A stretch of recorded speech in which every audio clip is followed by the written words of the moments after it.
Les nouvelles sanctions comprennent un plafond annuel sur les importations de pétrole raffiné de la RPDC, réduisant le volume d'essence, de diesel et d'autres produits raffinés de 2 millions de barils qui étaient établis après l'essai nucléaire du 3 septembre à 500 000 barils aujourd'hui. Il plafonne également les importations de pétrole brut aux niveaux actuels de 4 millions de barils par an.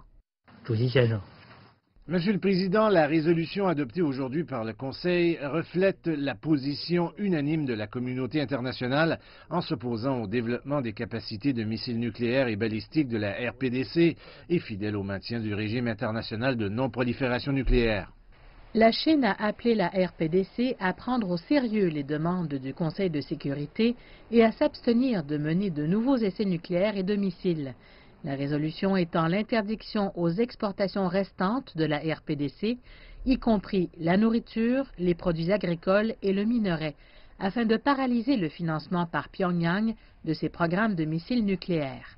Les États membres sont désormais tenus d'expulser les travailleurs de la RPDC dans un délai de 2 ans et de saisir les navires capturés en contrebande. Et si le régime nord-coréen procédait à un autre essai de missiles nucléaires ou balistiques, cette résolution permet au Conseil de sécurité de prendre d'autres mesures. Il envoie le message sans ambiguïté à Pyongyang que toute désobéissance supplémentaire entraînera une punition et un isolement supplémentaire.